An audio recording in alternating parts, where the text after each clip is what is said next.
Yeah. It's a big game.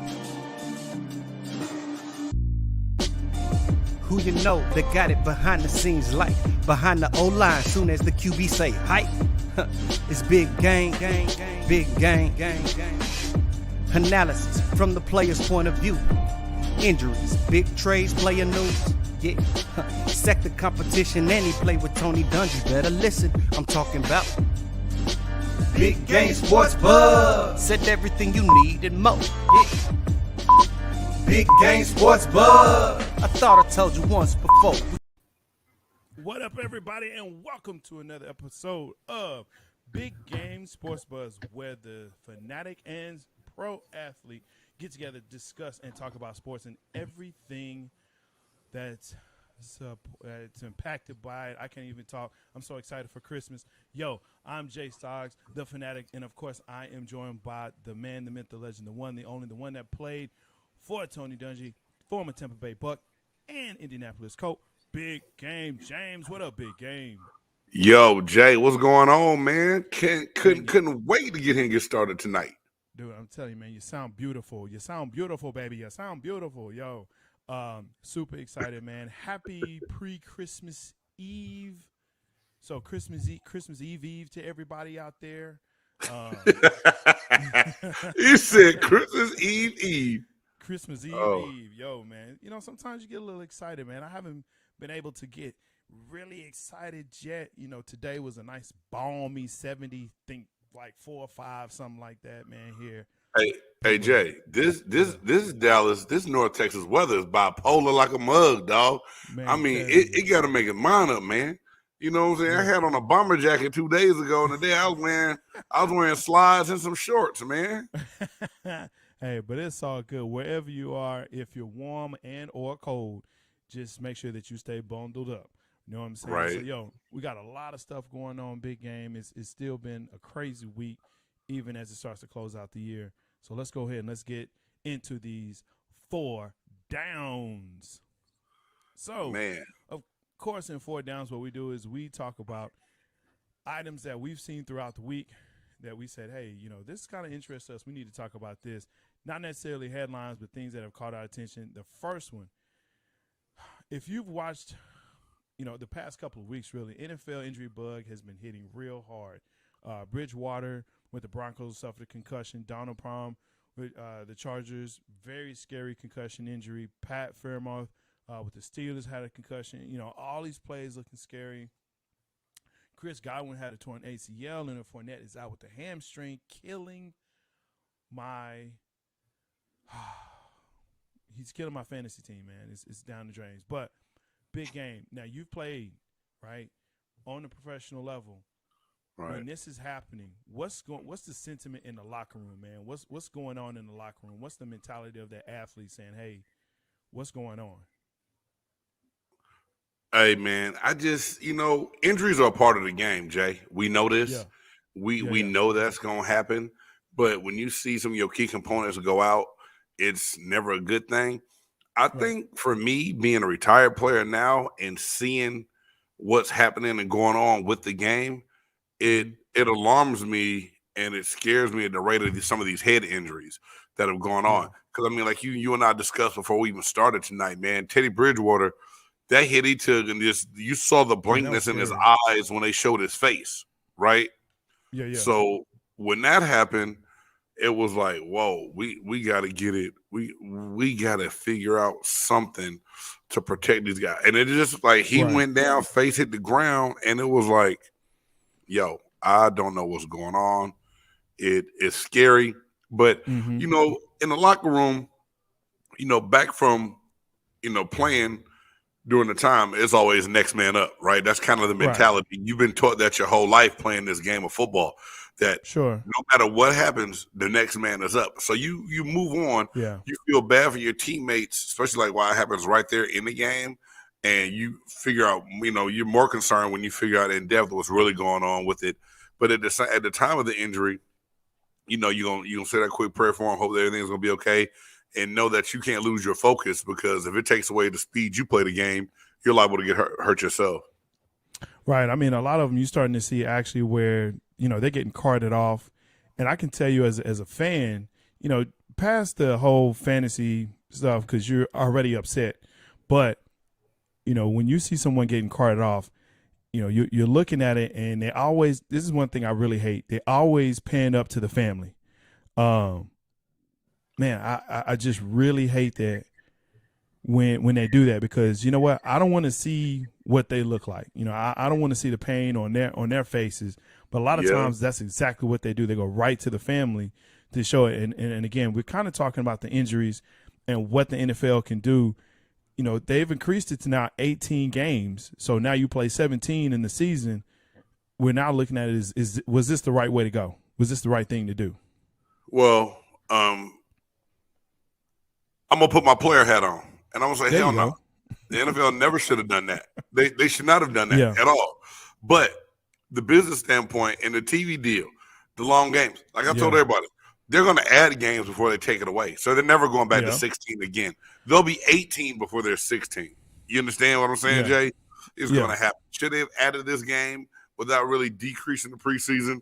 No, they shouldn't have. But that's the NFL, and that's what they do, and it's a cash cow. It's a business for them. Well, I think the other part, too, man, is when you start looking at these playoff teams and they're losing their big stars, and not even big stars, but their key players, and we're going to kind of talk about that in our next down, but when we start looking at these players and they're not there to help their teams, what is the NFL doing? And really here's my question. What is the NFLPA doing to help ensure that this is not happening at the alarming rate that it is? That's really kind of my question. What can they do? I don't know what DeMaurice Smith is doing. He does have a job to do, and he does something. He gets paid well for doing something. To what extent, I don't know. I always said that I wish that the NFL would mirror NBA more when it came down to the union reps and what they do, and the president, of the union. Seems like the NBA really has their players' backs. I'm not going to say DeMaurice Smith doesn't have our best interest, but at the same time, his hands are tied, I think, to what really can be done. And and like I said, until guys miss games and owners get a mediocre season because, guys decide to hold out while negotiating, nothing's really going to change. It's enough fluff to make everybody feel better about it, and things just going to keep on going, man. Do you think it's just the fact that maybe there's too many players? And not to say that, you got to have a certain amount and they increase the numbers, but there's just too many players to really make an effect because, in NBA, you have your superstars basically on every team and it's just one of those and that's about it. And so I think they have way more leverage, whereas you have a few superstars in the NFL, not like you do in the NBA. Like you can't – there are teams that have – like the Washington football team, there's no superstar in there. There's no one that's like paying money that's like, oh, I got to go get that jersey, right? And it doesn't matter where you are or where you're from. Like they're just not. So I think that could be another part of that issue where they don't have that leverage. Part of what you're saying, Jay, makes a lot of sense. But there is star power, and they always say a strength in numbers, correct?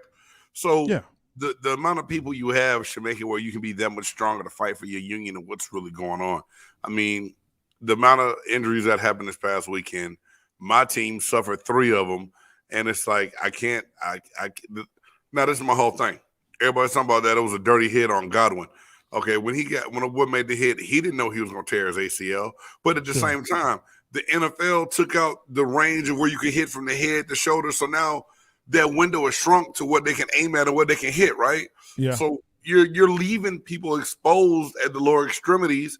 Smaller DBs always like to hit low anyway. I mean, it's never going to be ideal. And when you open up that target area, man, it's going to be hard to avoid taking those knees out. And that foot gets stuck down in that ground when it comes through. You're liable for that to happen. I'm not going to say it was a dirty play, but it's almost a technique you're teaching nowadays because you're taking all the, you're taking the Jack Tatum hits out of it. Yeah. But I mean, it's kind of what, and I know Heads Up has been a big program that the NFL has pushed play 60 and things like that, and making sure and ensuring that as these young people are getting taught, young men, young women too, but as they're being taught how to play the game, they're being taught to say, hey, when you hit someone, you should see the numbers. Like I remember that growing up, but that's just not something that is continuously taught, and this really depends on the coach. But one of the things that I remember hearing Coach Dungy say, your former pro coach, who said, a lot of times these guys come into the league with bad habits, and bad fundamentals. Yeah. And they've gotten by just on pure talent, a lot of them. And when they've done that, it causes more injury and a longer injury. And so I think that's a big part of it, is that they just got to be taught better growing up. I mean, that's true. And I'm not trying to be funny.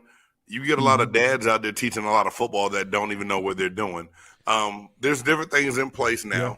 I mean, we have to use a tackling system in my school called Atavis. Now, everything I learned back in the day, I don't necessarily agree with. The principles are totally different. But from the safety standpoint and what it's teaching, and it's teaching more of almost a rugby-style tackle, basically keeping your head out of it, using shoulder, arms, and explosion and leverage, is great.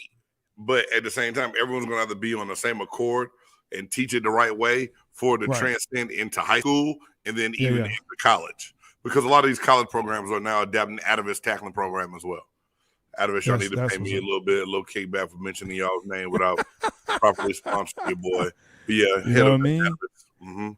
You know what I mean? Yo, and talking about support, hey, make sure that you like, subscribe, and click that bell so you know when we do come on. The new year's coming up. We're going to have a lot more vlogs and a lot more opportunities to come on. And so we want to make sure that you know when Big Game Sports Buzz or anything related to BGSB will be coming to you. And, of course, make sure that you support. You can show your support, like the show, buy us a coffee, help us grow. www.buymeacoffee.com/Big Game James. All right. So make sure you do that. We love for you to do that and all that other fun stuff. So let's go ahead. Let's get into that second down. Now, as we were talking about injuries, right now there is the Omicron, and that's how we say it, folks. Say it with me. Omicron variant. It's not Omicron. It's not. But don't it sound like something out of Transformers, Jay? Like I thought you were about to say Omicron, the Decepticon or something. You know what I'm saying? Like that's it goes together, dog. Transformers. Yeah. I like that. I like how you did that. But yeah, so now there's fear of the major leagues are starting to shut down. NHL has already shut down until January. They said, no, we're not going to play anymore. NFL has already moved games. NBA has stated they're not going to shut down the league, but they're having a lot of issues. They've actually changed now where they have a 10-day contract for teams that they can go ahead and sign without penalty. And so now the question is... Yeah, Lance Stevenson just got picked up because of that. Hey, come on, Lance. Man, to my Hawks. Man, I can't get over that dude blowing in another man's ear, dog. Some just... My bad. But keep going because you're making a really good point, Jay, right now. So keep that point going. And then I want to touch on something that was brought up to my attention here. Yeah, I mean, it's so the question is, should they even consider shutting down, at least for the holiday season, start to reassess, reevaluate? I've also saw some parts and pieces and some articles out there that have stated that the NBA, actually the NFL, is talking about in the NFLPA less requirements, surrounding this. And so as far as where the players are concerned, where it's not as stringent for them. That's the problem.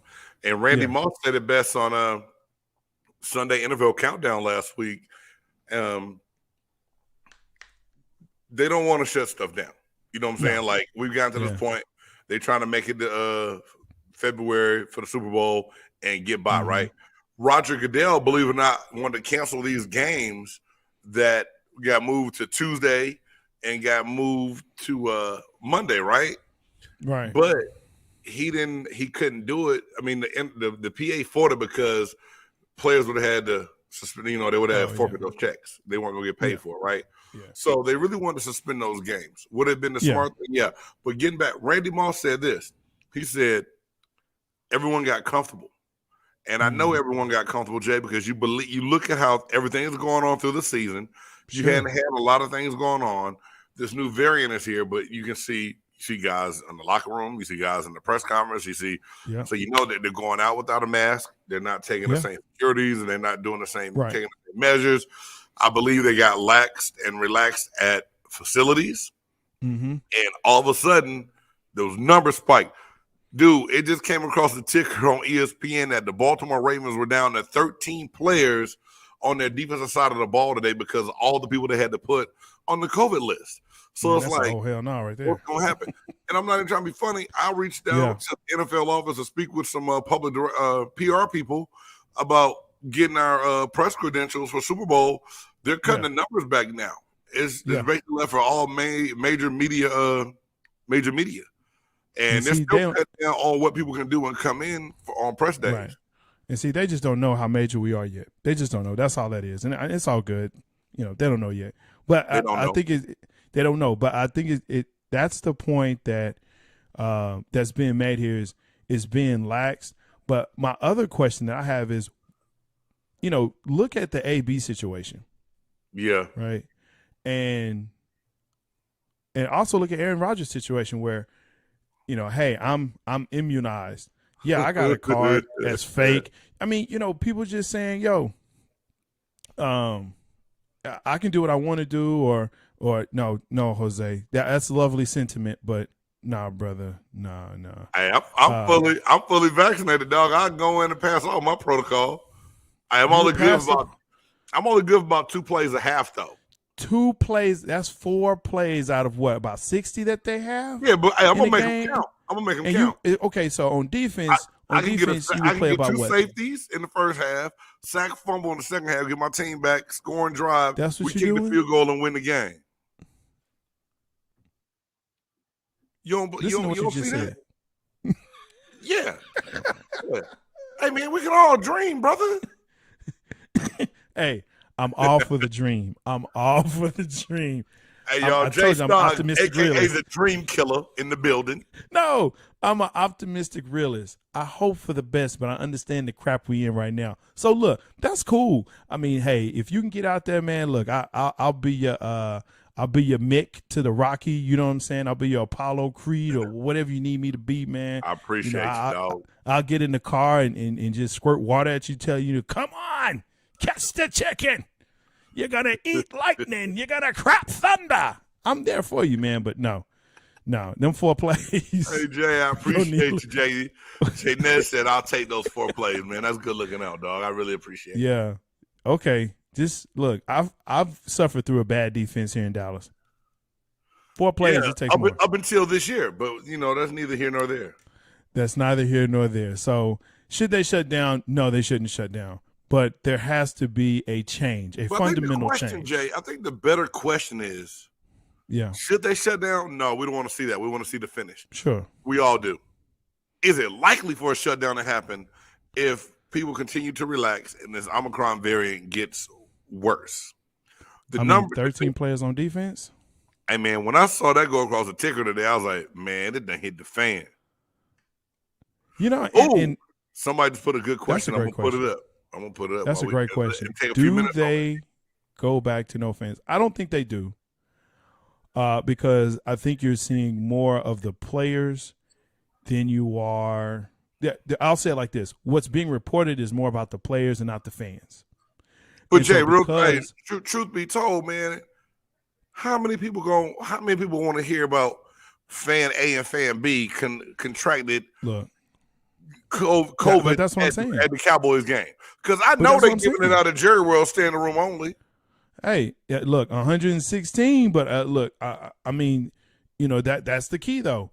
It's all about what's being reported and who's reporting it. And so if all you hear about is the players, the staff, but you don't hear about, hey, at this particular game, these many people contracted it. at this game, this many. So you don't hear those numbers. You just hear 13 on the field. You just hear like the whole quarterback room is done. Yeah. You don't hear about the fans. No doubt. So, no doubt. And here's the thing: the fans are so fanatical that they're like, look, I've been to a game where, it clearly states you have to have a mask. There are signs that tell you have to have a mask. Right. And it's filled to capacity with people who have no mask on, just living their best life. Yeah. Yeah. You know what I'm saying? They have a chin strap. I mean, dude, I'm telling you, it comes down to who's reporting what. They won't shut it down. They'll move it around. They'll flex and flex and flex. Right. You'll see games on Wednesdays and Tuesdays and Saturdays and, whatever day, which I feel sorry for the players. Thank you. We just talked about player health, right?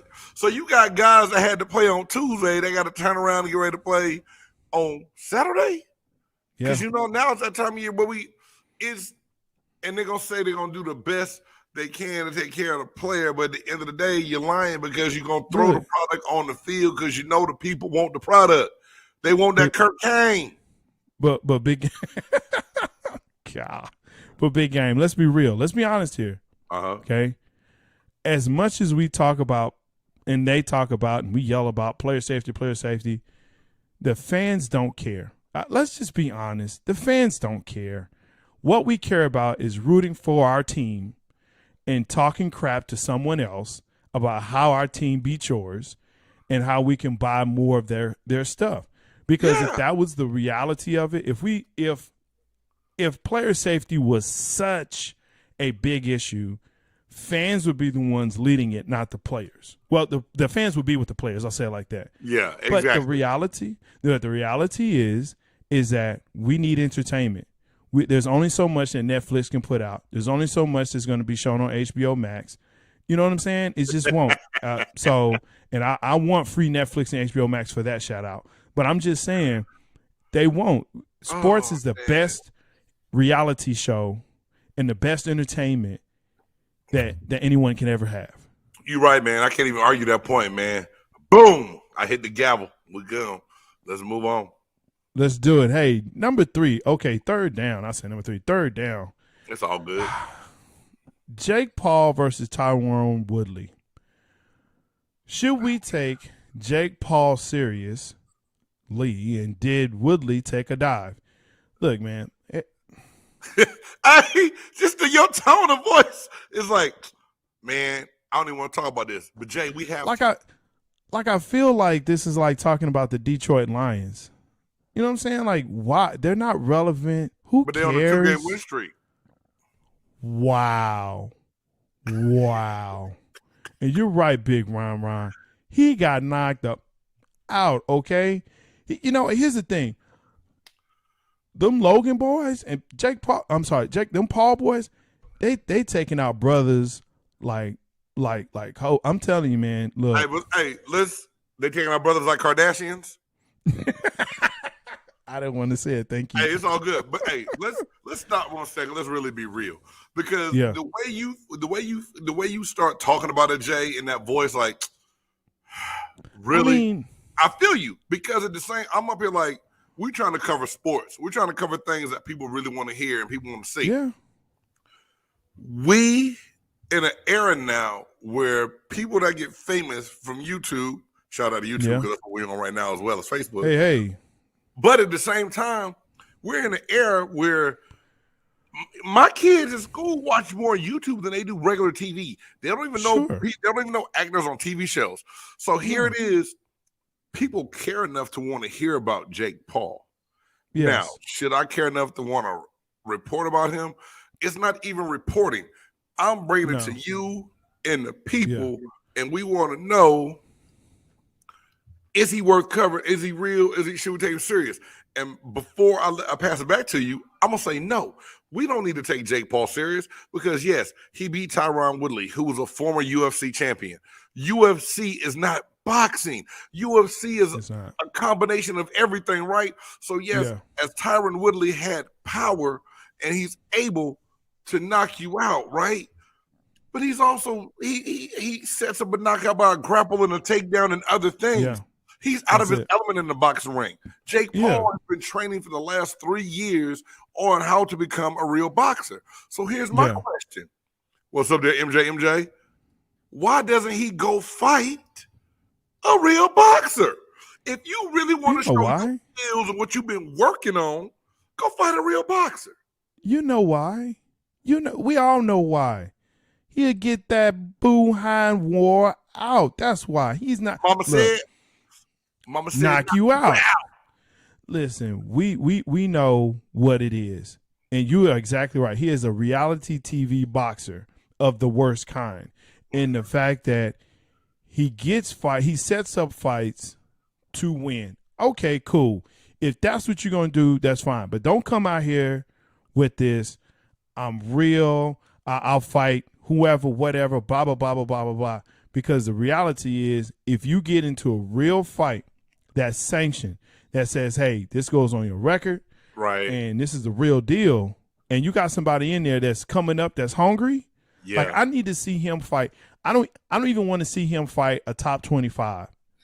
Let me see you fight like the top 50 WBA, WBC, even WBO, IBF, WBO, one of the four. And he's not going to do it. We all know that. Jake Paul knows it. He's doing to get his likes and follow. But hey, is it a problem, Jay, that the arena in Tampa was sold out to watch a reality internet sensation and a UFC guy fight? I'm gonna tell you why, and it's very simple. People watch to see him get knocked out, but the problem is he and his team have set him up so well that they get people that they know he can beat. Listen, Tyron Woodley don't fight with shoes on, okay? That's a reality. That was his downfall. He had to put shoes and socks on. Once he put them shoes and socks on, he was done.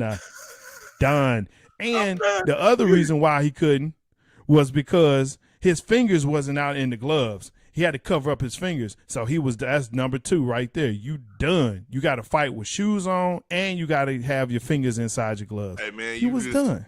You silly, man. That is so funny that you said that. And I ain't even thinking about them being barefoot in that octagon. I'm saying. You right, bro. He ain't got no fence. He got to put on shoes. His fingers ain't out. He done deal. Yeah. Done deal. Better. Hey, man. But that's why. But I mean, that's that's why Mayweather is not getting in no octagon. Right. Talking about, I might think no. Yeah, you're right. You have to take his shoes off, and the fingers gonna be out. He's over. He's over with. Because they're gonna grab him. Big shout out to my boy Big Low Country from Big Low Country Sports. Hey, what the world, Bo? Ain't nothing, Bo, but another Geechee boy on here doing good, talking crazy with his partner. That's all it is, man. Man, that's it. Well, hey, that's enough to talk about that. Yes, sir. Jake Paul person. Hey, let's go ahead and let's get to this 4th down. NBA best team in the East despite the record. So here's the rundown. I'm gonna run it down real quick for you. The NBA East standings are as follows: Nets, and this from top to bottom. Nets, Bulls, Bucks, Cavs, Heat, Wizards, 76ers, and Celtics, rounding out the bottom 2. Now, here's the deal, the real question. Brooklyn is in first. The Bulls are in second. Can the Bucks get it together to make that run to go back-to-back? And should we now still believe in the Sixers process? Man. No, and this is my whole thing. Yeah. We don't know what this is going to look like in a couple of weeks, the way COVID is ramping up in the NBA, because I think, when we did our rundown on what we wanted to talk about and what we were going to cover, more people got added to COVID list, more 10-day contracts have been signed, more guys have been brought up from the G League because of it, right? This is my whole thing. And somebody made a statement in one of the groups I'm on in the Two Live Stews. James Harden said, if we were completely healthy, there'd be no doubt that we win this whole thing. Somebody said, James Harden, you ain't won nothing yet. Man, now not a piece. And James Harden, Why? Like, I know he's a superstar of the league. I don't know how much he's going to be because now he can't flop as much and can't get to the free throw line. But that's another show. That's another show. I know the Nets are number 1 in the East. Kyrie supposedly is now going to come back for halftime, half of the, he's doing part-time basketball. Man, I'm telling you though, what gets me about this dude is you can't trust him. I read somewhere where he's a luxury. He is not a necessity. Kyrie. Yeah, Kyrie's a luxury, not a necessity. I think the Nets can play through it without him if they have to. Which my whole thing is, I'm still surprised by the Bulls in the East. I'm not gonna lie to you. I still think Giannis and the Bucks figured out, kind of like what Big Low Country said, that the Bucks still have a chance. And the Heat, just because Jimmy Butler's on that team, I still like what they're doing. But going into the season, I'm not gonna lie, I did not see my Hawks fall off from grace the way they have.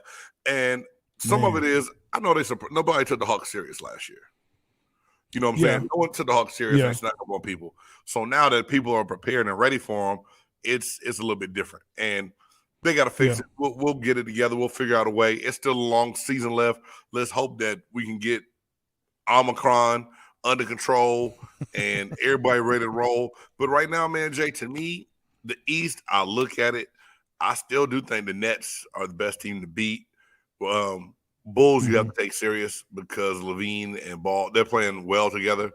Lonzo Ball was a great pickup for them. And like I said, like we talked about before, if the Lakers would have kept that young nucleus, what might they have looked like?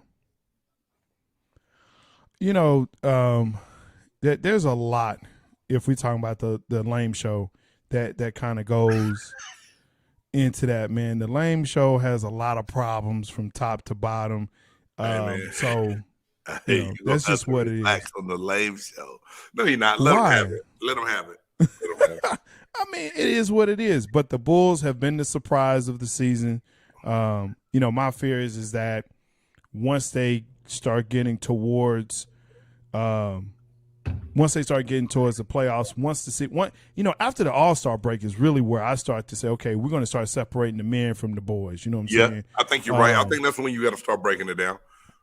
Yeah, but what gets me about the East is that no one really cares. No one. Really? No one cares about the East at all? Just because you're a Mavs fan, don't be that way, Jay. Don't be like that, dog. We beat the Bucks. And? I'm just saying. You beat the Bucks. Someone cares about the East. Maybe not you. Yeah. Okay, maybe not yes. Laker fans. Respective, you care about the Hawks, even though people have now figured out, okay, we know how to, and COVID has helped. I won't say that it hasn't, but I will say that the Hawks, I think, are tired. Number one, they haven't played that far into that situation, so now they're coming back. I think they're a little bit tired. I think the energy that they spent all last year in the beginning of this season, it was phenomenal. Like, oh, wow, they've just left off where they were last year. But now I think that you have to look at the Hawks and say, okay, y'all going to have to figure it out. You're a young team, but y'all going to have to figure it out. You're right. They have to. They got to do something. But especially at this point in the season. Yeah, you're right, Jay. You're right. And I'm not going to make this fourth down by my Hawks. They're not even in the top 8. But Big Low Country posted a real good question. Do you think the Lakers will make the trade for Ben Simmons? I think the Lakers have been trying to make that trade. I don't think Philadelphia really wants to deal Ben to the Lakers for some reason. Because what would they get back? There's no young a bag of bones? Exactly. They get a bag of bones back. First of all, the Sixers want way too much for Ben Simmons. Way too much for Ben. Way too much, okay? They want like 10 years of first-round picks or something stupid like that. It's real dumb. Okay, that's number one. Number two, everybody on the Lakers squad is over like 47 years old. Like, there's no one on the squad. They've all they were drafted in the 90s or something like that, like early 2000s. You just made them the AARP Lakers. That's what they are.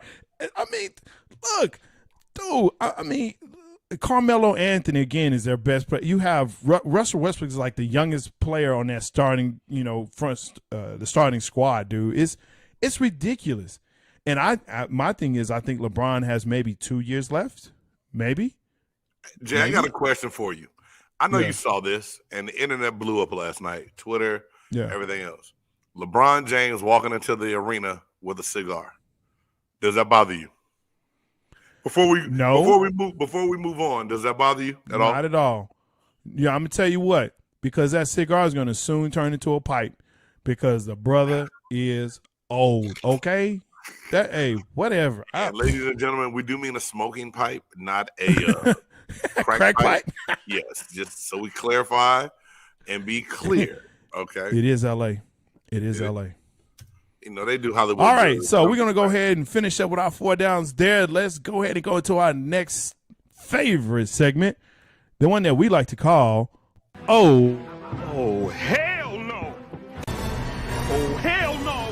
Oh, hell no. Oh, hell no. Oh, hell no. Oh, hell no. Oh, hell no. That's right, folks. Oh, hell no. This is where Big Game and I look at things that have happened during the week, and it just makes us say, oh, hell no. Big Game, what'd you see this week, man? Well, the one thing that jumped out to me, Jay, and it seems like a little thing when your team hangs on and they win a game, but at the same time, Dallas Cowboys coach Mike McCarthy, they're leading the New York Football Giants. They get down in the red zone with, I think, like 20 seconds left. And instead of calling a timeout, the Cowboys let things dwindle down and they kick the field goal. Later on, when McCarthy was asked about it, he said, well, they were already in that kind of yellow zone. He made up an area of the field. No one classifies anything as a yellow zone. Only this jackass does that. He states that, well, he knew in his mind he wanted to play for the field goal. So that's what he did. That kind of dumb thinking is going to be the thing that's going to get the Dallas Cowboys knocked out of the playoffs. That's the thing that worries me when it comes to the Cowboys. Their defense is playing like gangbusters. Dak is still APB out on his game right now. We're going to figure out where he is, but I think he can get it fixed. You cannot have your higher-ups making mistakes, because when it counts, you are going to need those points somewhere down the line. So, for me, Mike McCarthy and the Dallas Cowboys coaching staff, oh, hell no. I can't even disagree with that. I just got to move on to Mike, because it's going to make me, emotional. Hey, look, folks, there was a time when bowl season was, about a week or 2 weeks.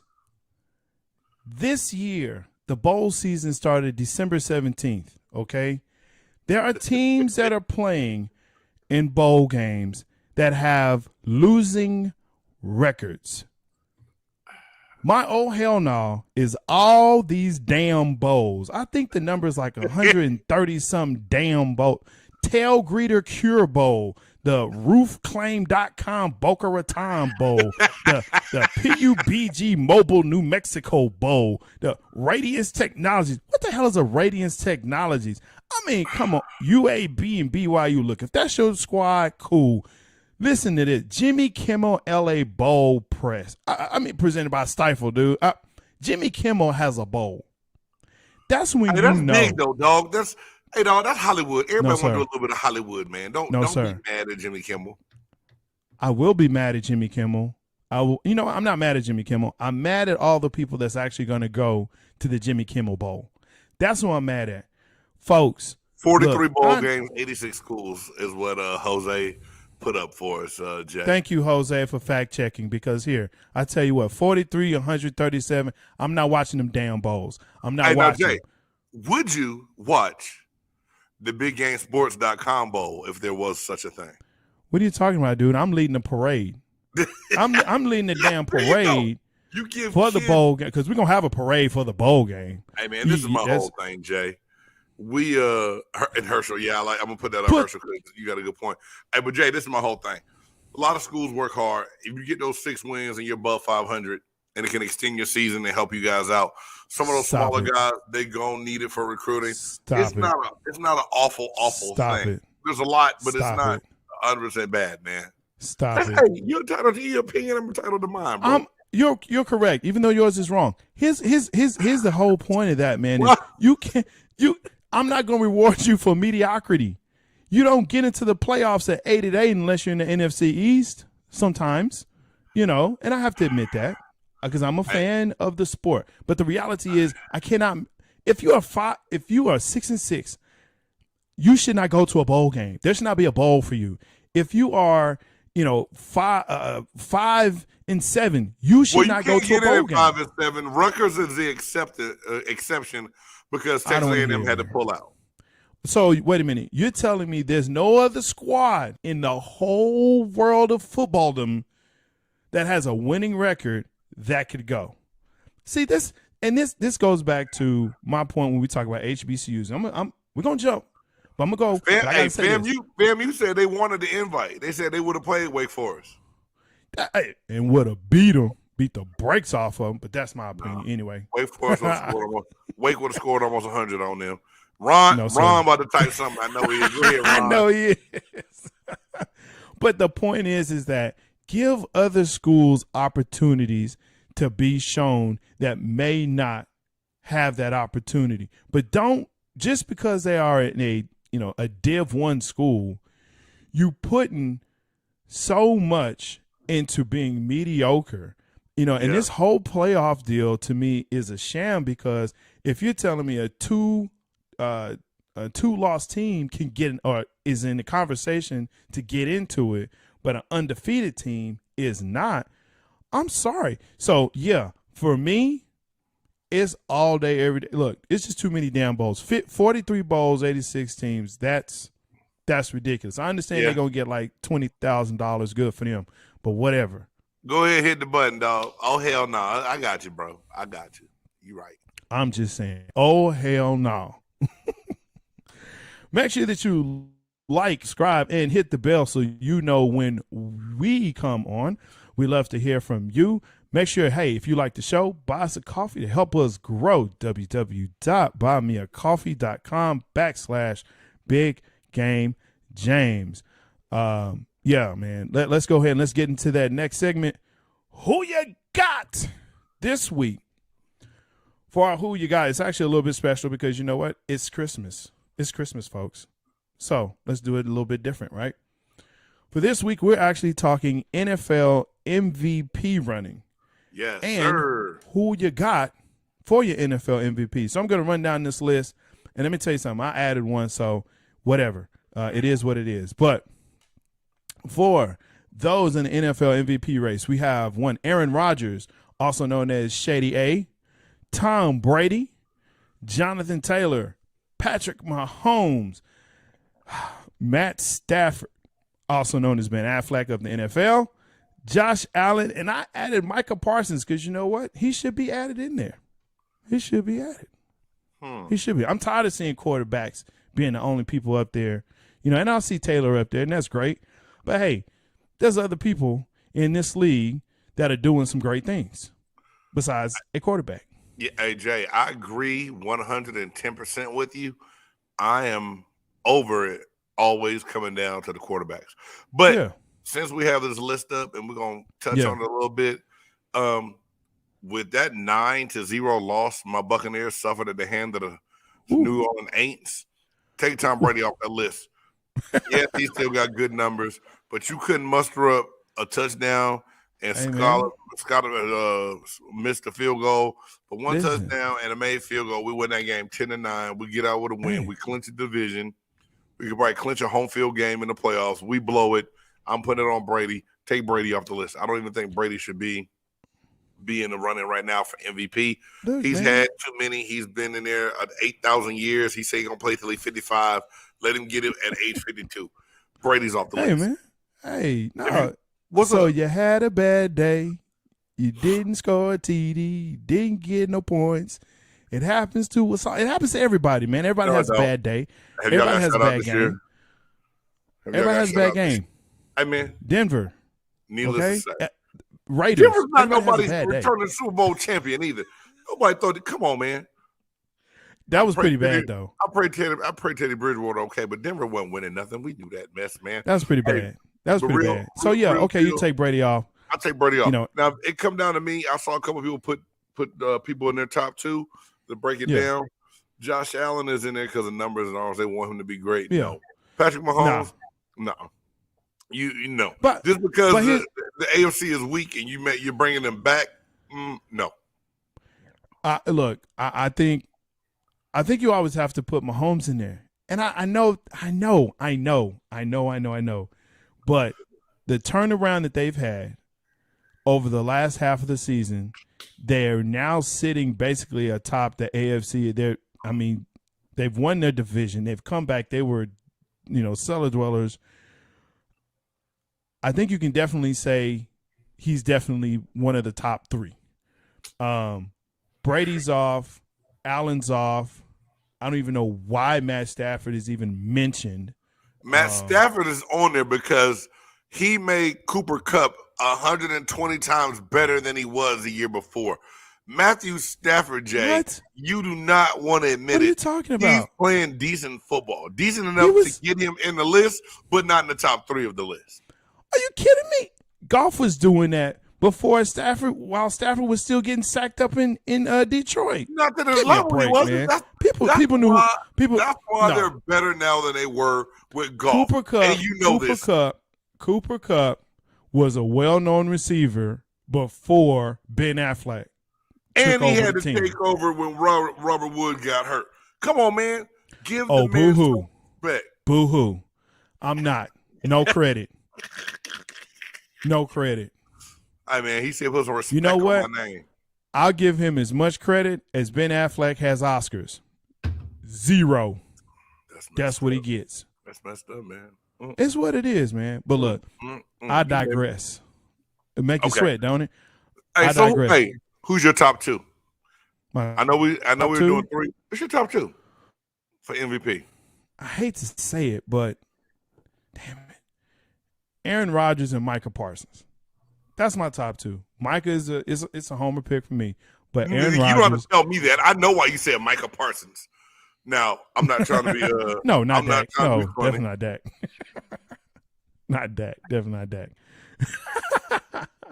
No, not at all. Not at all. Hey, he could have been.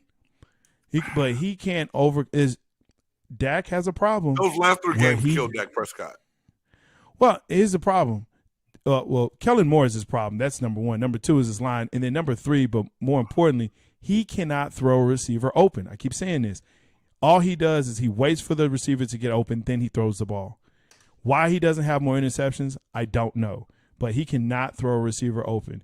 And to me, that's where he will be a great quarterback, but won't be an elite. It just won't be. But Aaron Rodgers, to me, has just really taken over this season. Everyone was ready to put him out. The Packers are doing really well, which I hate to say, but they are. They're since the Bucks decided to lose to the Aints for whatever reason, just opened the door up. I'm like a crackhead because I can't find my phone. You know what's kind of crazy though? If he didn't get injured, will we be talking about Kyler Murray as an MVP? Hey, you know what's funny? When I was going through the list and saw the names that Vegas has odds on this that if you wanted to use. Right, sure. But yeah, Kyler Murray up until 2 weeks ago was on the MVP list, and he kind of just fell off because of the injuries. And now D-Hop is out, and if he wins out and does something big, maybe. But yeah, for the most part, Kyler Murray's done. Yeah, and that's sad because I think if D-Hop was there, I think he gives Aaron Rodgers a great run for his money. We wouldn't be talking about Jonathan I agree with Taylor you. Totally agree with you. I think Kyler Murray would have been there, but I think – and Jonathan Taylor would be great, but the problem is that it's very rare that they give the MVP to a running back. But see, that's the problem. They need to quit just giving it to quarterbacks like quarterbacks always deserve it. Jonathan Taylor has us not talking about Carson Wentz's demise up until this season because of how he's playing, right? Yeah. I'm just saying, man, we got to get out this. Well, the quarterback is the leader. The quarterback is the grand. The quarterback is the man. The hell with the quarterback. If he was that good, he could play without 5 dudes blocking for him. But hey, you see what's going on here. But I think the other part too is that they touch the ball every play. They impact the game more than anyone else. So if you have a great quarterback or a decent quarterback, like a Trent Dilfer kind of quarterback, you can win a Super Bowl. Fans made that true. Yeah. And I think it's not only, and Ron makes a really good point. He makes you know what I'm saying? Great point. Yeah. Thank you, Don't Ron have longevity. Jesus. But the other part too is that running backs now are running in a 2 running back system. And it's not even like a pro set. They're switching them out. And it's not even a series. Now it's like during the series, every other play, situational running backs. Like you have a third down running back, a catching running back, a blocking running back. Like you have 4 or 5 running backs on the roster. So, when you're trying to put in a running back for fantasy or just to see who's going to be starting this week, you have no idea. You have no idea who's going to get the carries. They'll get 10 to 15 carries a game. Don't punish the running back position because you don't know how to get your fantasy lineup right. Don't do that. Yeah, that's a fact. Well, that is a fact. Hey, folks, again, make sure that you like, subscribe, hit that bell to make sure you know when Big Game Sports will be on. And, of course, if you like the show, buy us a coffee, help us grow. www.buymeacoffee.com/Big Game James. Help me get a Christmas tree, something, an ornament or something back here. That's all right. Another microphone? Nah, my microphone's awesome. Get you a microphone, bro. Hey, man. It's all good. I got love for you, man. I got so much love for you, bro. Hey, man. You can hear me this week, right? Man, I told you sound beautiful. All right, folks, let's go ahead and let's get into one of our, again, another favorite of our segments, Top 5. Now, listen, everybody has top 100. Everybody has a list. They have a top 100 list. They may have a top 50 list, a top 25 list, or even the top 10. But here at Big Game Sports Buzz, we make you think because you know what? You got to figure out who's in, who's out on your top 5 list. And this week, because it is the season, top 5 Christmas movies. That's right, top 5 Christmas movies of all time.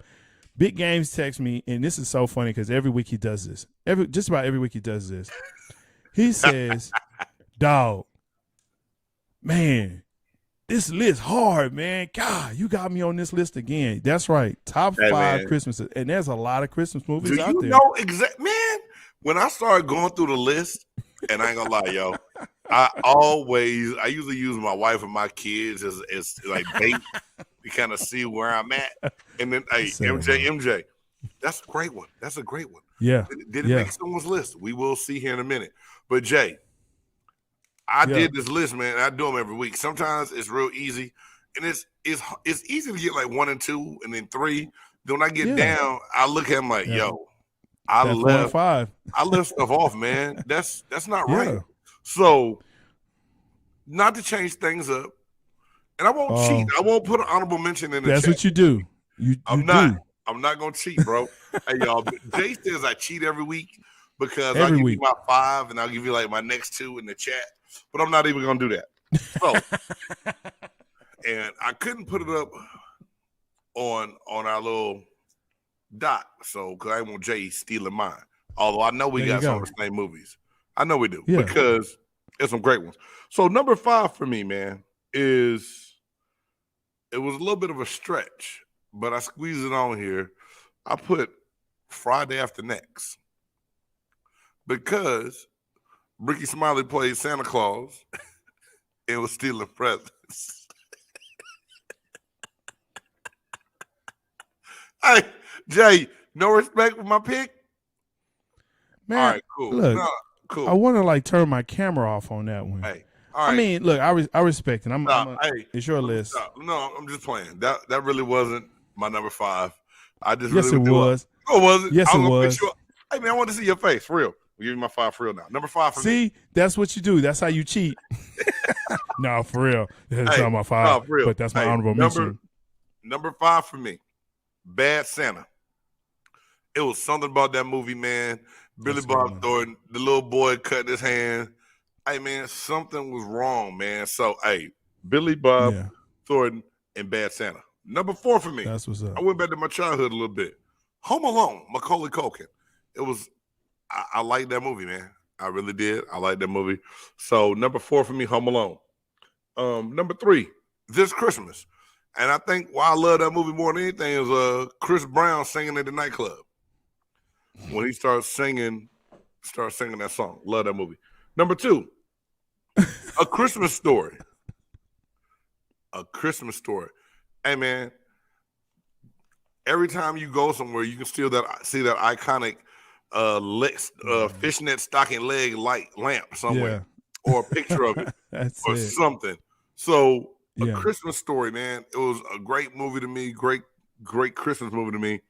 That red revolver BB gun. You'll shoot your eye out. You'll shoot your eye out. And then number 1, man, National Lampoon's Christmas Vacation. When old boy Eddie pull up in that Winnebago and that Rottweiler and everything. Hey, man, I watched that just last night, and I swear I'll probably watch it 1 more time or 2 more times before the Christmas holiday is up. So that's what's up. I gotta go. A good list. Number 1 is National Lampoon's Christmas Vacation. That's a good one. Jose, go see Elf. That's a good one. Elf is cool. Elf is good. Elf is good. All right.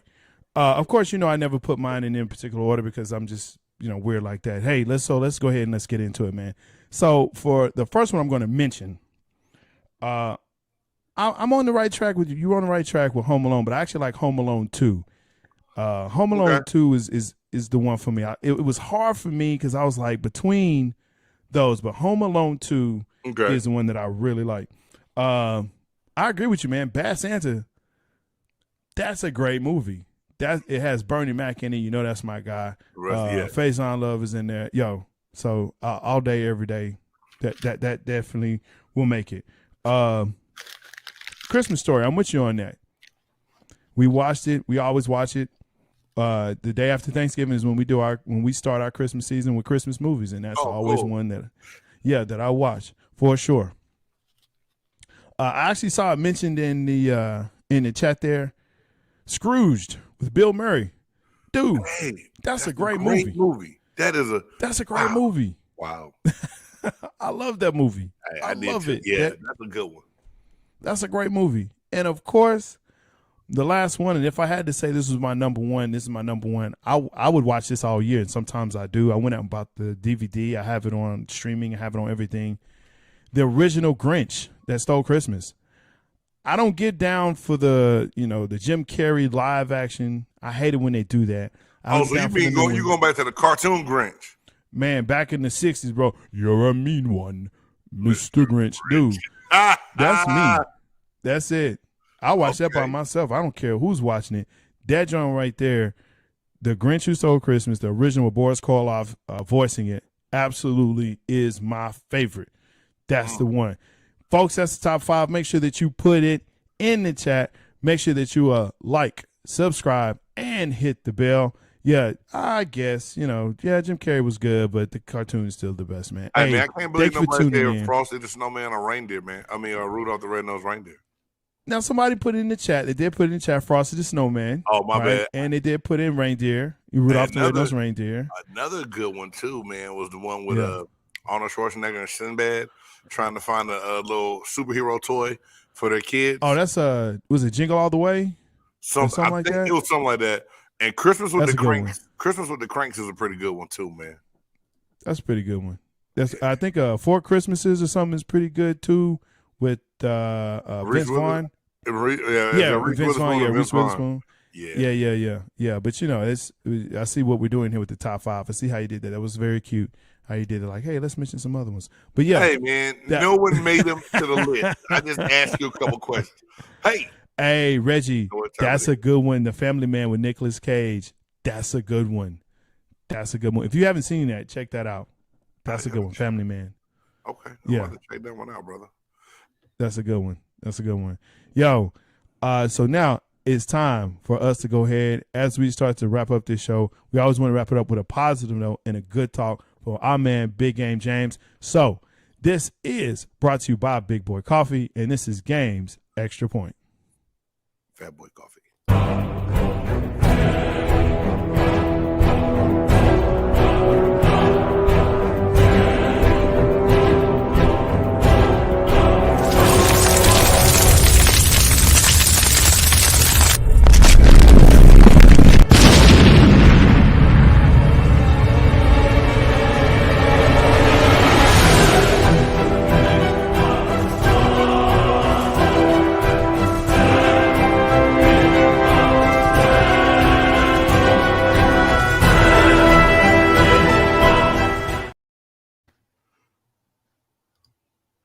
So last week, J-Stogs and I had a conversation about young men in the transfer portal and leaving schools.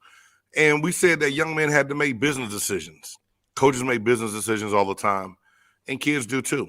I got posed with the question, am I okay with kids opting out of bowl games?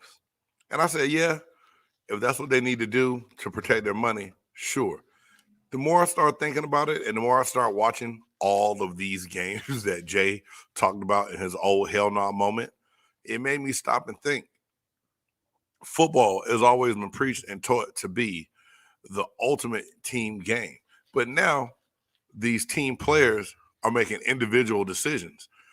Now, I do believe that a young player needs to be ready and prepared for the NFL draft if that's how he's going to make his livelihood. But at the same time, you can get hurt walking to your car. You can get hurt driving to the store. You don't know if your last time playing is going to be that bowl game that you play in on the college football field.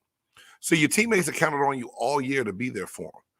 And while you said, I will be there, I'm going to be there, all of a sudden, because the agent told you had a chance to make some money, you're no longer going to be there.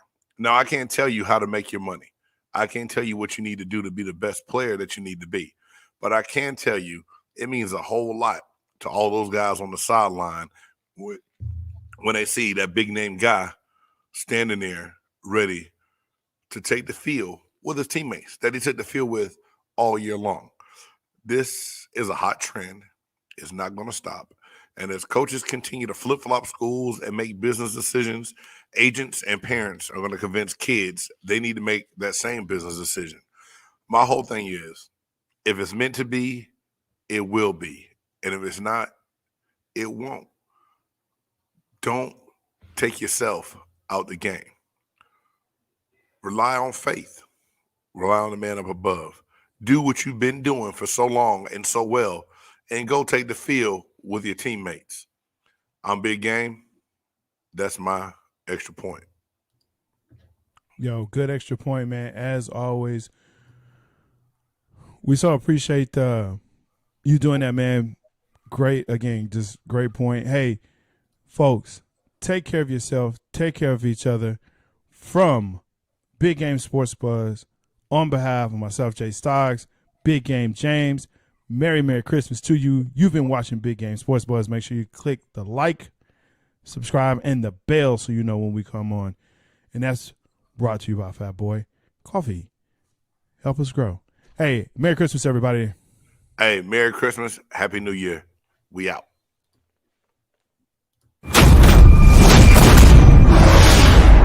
Dope. It's a dope groove.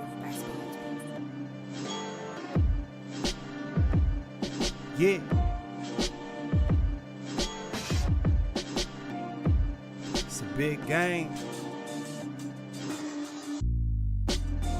Who you know that got it behind the scenes like behind the O-line soon as the QB say hype.